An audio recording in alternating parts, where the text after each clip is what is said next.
Here's something that should stop every business owner in their tracks. Between 30 and 40% of new products launched every year are dead within 2 years. Gone, written off. And here's the part that should really make you uncomfortable. Most of them weren't bad products. They solved real problems. Some of them were genuinely brilliant. They failed because of a mistake so simple, so fundamental, that it's almost embarrassing. And it's a mistake I see business owners making every single day. Today I want to tell you the full story of Febreze, the real story, not just the headline, because inside this one case study are 3 separate lessons about marketing psychology, about customer research, and about the science of habit that could completely change how you think about your business. Stay with me, this one's worth it. My name is Matt, I'm a marketing consultant and business growth strategist, and today I want to tell you a story about a product that almost destroyed itself, then became a billion-dollar brand because inside that story is a lesson that could completely change how you think about your marketing. Let's start with some context. Research from Marketing Letters tracked over 83,000 new products across 8 years. The finding: 1 in 4 was dead within 12 months, 2 in 5 within 2 years, and the single most common reason cited across study after study was not a bad product. It was a failure to understand what the customer actually experiences. Not what they say, not what they claim to want, what they actually feel. Febreze was almost one of those failures, and it had no right to be. It's 1993. A chemist at Procter and Gamble is working late in the lab experimenting with a compound called HPBCD. He's also a heavy smoker. He goes home that evening and his wife stops him at the door. "Did you quit?" she asks. "You don't smell like cigarettes at all." He hadn't quit, but something in that compound had quietly stripped every trace of smoke from his clothes. He went back the next day, refined the formula, and eventually created a liquid that genuinely eliminated odors from fabric, not masked them, eliminated them. P&G patented the technology, named it Febreze, a blend of fabric and breeze, built television adverts showing people removing pet smells and cigarette smoke from their homes, spent millions, stacked shelves, high-fived, and waited for the sales to come in. They never did. The research team was baffled. The product worked. The problem was real. So why wasn't anyone buying it? They went into the field to find out, and what they found was genuinely shocking. They visited a woman who owned 32 cats. The researchers could barely breathe when they walked in. The smell was overwhelming. They asked her if she used Febreze. She looked confused. "My cats are very clean," she said. "I don't need it." She couldn't smell her own house. None of them could. People who lived with persistent smells, smokers, pet owners, anyone in a home with a chronic odor, had become completely desensitized. The smell had stopped registering, so there was no trigger to reach for the product, no cue, no moment of recognition. P&G had built an entire marketing campaign around a problem that the people most likely to have it didn't know they had. The marketing logic was sound. The human psychology was the blind spot. Rather than pulling the product, P&G did something most companies never do. They went back into the field. And this time, they didn't ask questions. They watched. They videotaped hours of people going about their real cleaning routines. And in those videos, hidden in plain sight, was the insight worth $1 billion a year. Every single person who finished cleaning felt genuinely good, satisfied, a little proud. That clean room, that made bed, that freshly vacuumed carpet, it produced a quiet moment of pleasure. The job was done. The space felt right. Then they found her. A woman in Phoenix who was spraying Febreze every day, not because her home smelled bad, but as what she called a little mini celebration. She'd finish cleaning a room, spray Febreze, take a breath and think, done. It wasn't a solution to a problem. It was a reward. P&G went back and added a pleasant scent to the formula, rebuilt the adverts entirely, making a bed, vacuuming a rug, wiping a counter. Febreze, the finishing touch, the sensory signal that the job was done. Sales doubled within 2 months. Today, Febreze generates over $1 billion a year. The product hadn't changed, the need state framing had. Now this is where it gets important for your business, because what P&G discovered wasn't unique to Febreze. It's the same gap that sits at the heart of most marketing that doesn't work. 40% of products fail at market. The number one reason: misalignment between the marketing message and what the customer actually experiences. Not a bad product. A failure to understand the customer's real world. Most businesses assume their customers see the gap as clearly as they do. They don't. Estate agents assume buyers understand the financial risk of a poorly priced property. Clients don't feel it. Financial advisors assume clients understand the long-term cost of a badly structured pension. Clients don't feel it.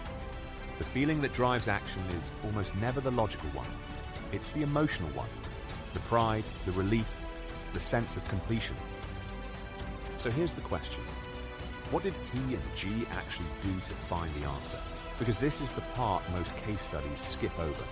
They stopped asking, they started watching. They went into real homes, not focus groups, not surveys. They sat with people. They videotaped cleaning routines. They observed what people did naturally, without leading questions, without clipboards, without prompting.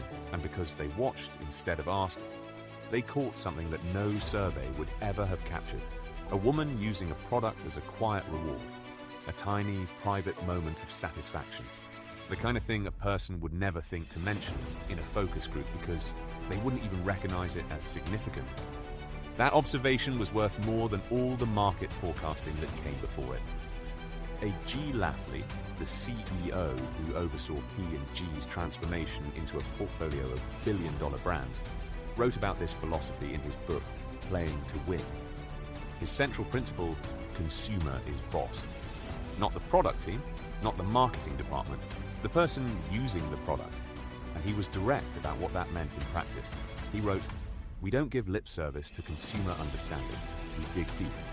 Under Lafley's leadership, P&G doubled its revenues, not through bigger budgets or more advertising, through a deeper, more honest commitment to understanding what customers actually feel, not what companies assume they feel. So let's bring this out of P&G's boardrooms and into your business, because this isn't just a corporate case study, it's a mirror. When did you last sit with a client? Not to pitch, not to check in, but simply to watch and listen, to understand what actually happens after they work with you. What do they feel when the job is done? Not what they say in a testimonial. What they actually feel? Are they relieved, proud, finally in control? What do they tell their friends? Not the feature list, but the story they actually retell. Your IFA clients aren't telling their friends about your charging structure. They're telling them they finally feel in control of their money. Your estate agent clients aren't raving about your fee. They're raving about the relief when the keys changed hands.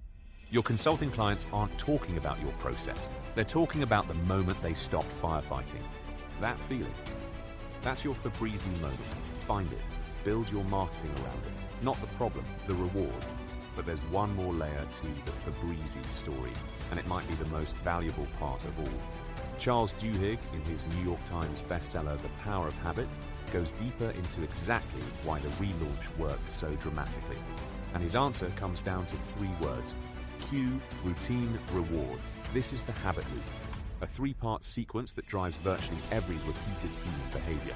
A cue is something in the environment that triggers a response. A routine is the behavior that follows. And the reward is the feeling that reinforces the loop and makes you repeat it. Now here's the critical insight. Febreze's first campaign tried to use bad smell as the cue. It failed because people living with persistent odors had stopped noticing the smell. No cue means no trigger. No trigger means no behavior. No behavior means no sales. The relaunch used finishing cleaning as the cue. That already existed. People were doing it every single day. Febreze inserted itself as the routine, the final step. And the reward was the clean, fresh scent that said, done. You did that. Look at the 2 loops side by side and the difference is stark.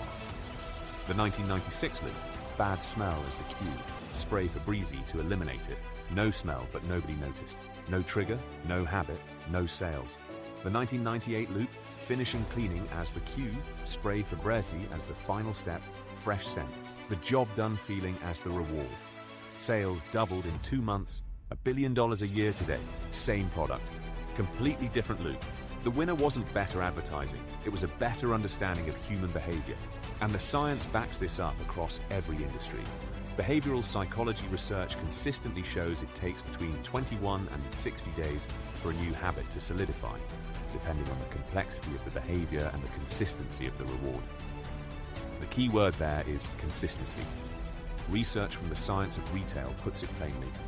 Brands that embed themselves into existing behavioral patterns increase repeat usage automatically. You stop competing for attention, you become the cue. Now apply this to your own business. Your monthly newsletter isn't just content. Arriving on the same date each month, it's a cue. Training your clients' brains to expect you. Your follow-up call after every completed job isn't just good service. It's a routine that ends with a client who feels looked after and refers without being asked. Your quarterly review with clients isn't just an admin task, it's a reward loop. The moment they remember why they chose you. Showing up once is marketing. Showing up every month is a habit. So let's tie this together. 3 lessons from one story. Lesson 1, don't market the problem, market the reward. The feeling your customer is reaching for, not the gap you've identified for them. Lesson 2, stop asking. Start watching. The insight that changes your business is sitting in your customers' real behavior, not in what they say in a focus group or a testimonial. Lesson 3, build a habit loop. Give your clients a cue they already respond to. Make your follow-through the routine, and make every interaction end with a reward worth coming back for. A G. Lafley summed it up in Playing to Win when he wrote, "Winning means providing a better consumer and customer value equation than your competitors do on a sustainable basis." Sustainable. Not a one-off campaign.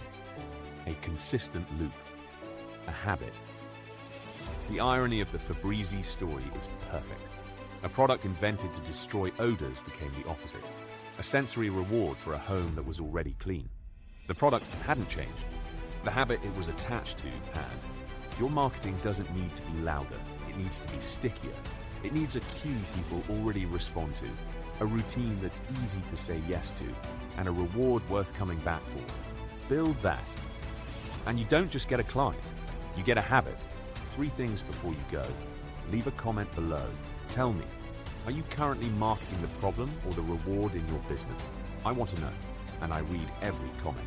Take the free Growth Blueprint scorecard.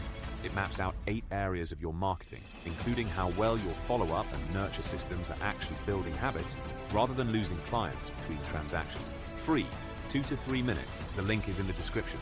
And if you want me to look at your marketing personally, apply for the Marketing Challenge. 1 real business, 1 real diagnosis, 1 free fix on camera. The application form is in the description. Completely free to apply, and applications are welcome from anywhere in the world. Subscribe if you haven't already, and I'll see you in the next one.